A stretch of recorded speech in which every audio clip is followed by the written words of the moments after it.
Walk to Moons by Sharon Creech, Chapter 31. Breaking in. Gold dang, Gramps said. What a lot of birds of sadness wing-dinging their way around Peebee's family. Gramps said, You liked Peebee, didn't you, Salamanca? I did like Peebee. In spite of all her wild tales and her cholesterol madness and her annoying comments, there was something about Phoebe that was like a magnet. I was drawn to her. I was pretty sure that underneath all that odd behavior was someone who was frightened, and in a strange way, she was like another version of me. She acted out the way I sometimes felt. I do not think that Peavy actually planned to break into Mrs. Cadaver's house, but as she was going to bed, she saw Mrs. Cadaver in her nurse's uniform and get into her car and leave. Phoebe waited until her father was asleep, and then she phoned me. You've got to come over, she said. It's urgent. But Phoebe, it's late. It's dark. It's urgent, Sal. Phoebe was waiting in front of Mrs. Cadaver's house. There were no lights on there. Phoebe said, Come on, and she started up the walk. I admit that I was reluctant. Phoebe, shh, I just want to take a quick look. She crept up onto the porch and stood by the door. She listened and then tapped twice. Phoebe, shh. She turned the doorknob. The door was unlocked. Apparently, neither Mrs. Cadaver nor Mrs. Partridge are worried about lunatics. Phoebe whispered, Doesn't that tell you something? I don't think Phoebe intended to go inside, but she did, and I followed. We stood in the dark hallway. In the room to the right, a shaft of light from the street lamp came in through the window. We went into that room. We both nearly leaped through the window when someone said, Sal?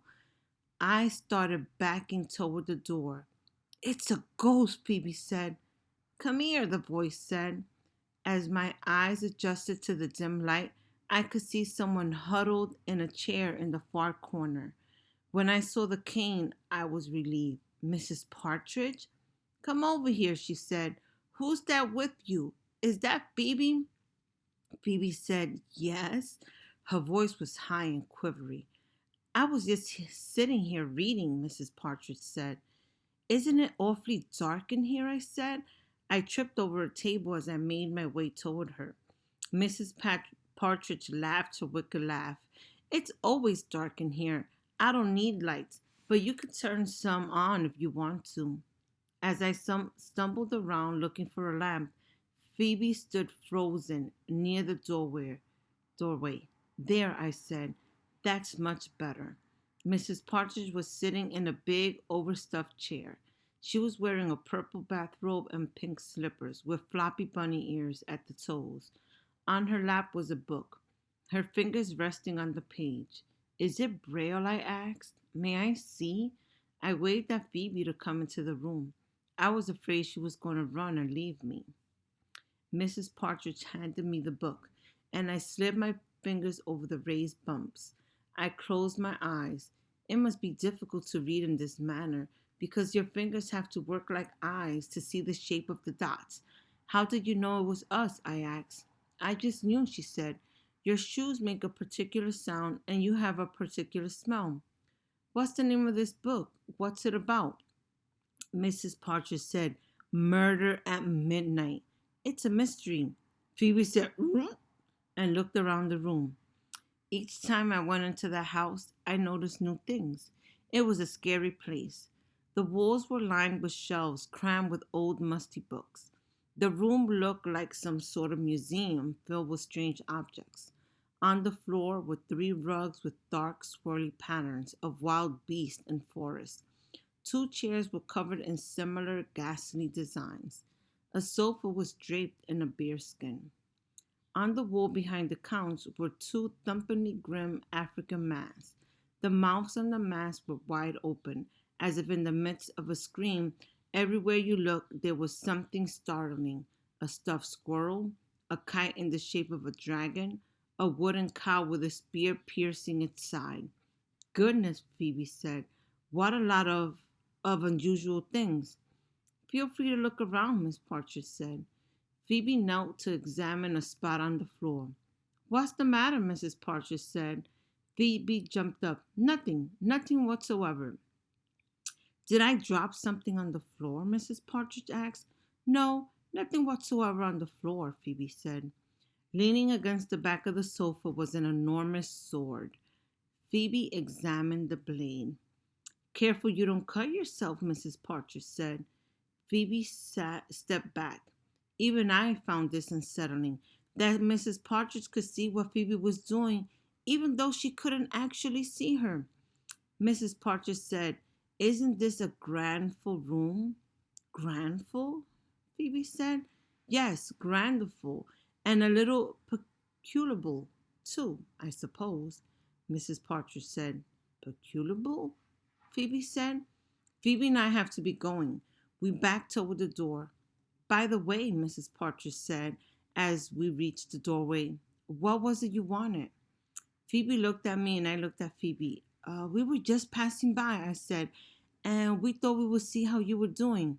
That's nice, Mrs. Partridge said, patting her knees. Oh, Phoebe, I think I met your brother. Phoebe said, I don't have a brother. Oh, Mrs. Partridge tapped her head. I guess this old noggin isn't as sharp as it used to be. As we left, she said, Goodness, you girls stay up late. Outside, Phoebe said, At least I was able to do a preliminary investigation without arousing any suspicion. I'll make a list of items which the police will want to investigate further. The sword, the suspicious spot on the floor, and several hair strands which I picked up. Phoebe, you know when you said that your mother would never leave without an explanation? Well, she thought, a person, a mother, might do that. Phoebe said, My mother wouldn't. My mother loves me, but she might love you and still not have been able to explain. I was thinking about the letter my mother left me. Maybe it would be too painful for her to explain. Maybe it would seem too permanent. I don't know what in the world you're talking about. She might not come back, Phoebe. Shut up, Sal. She might not. I just think you should be prepared. She is too coming back.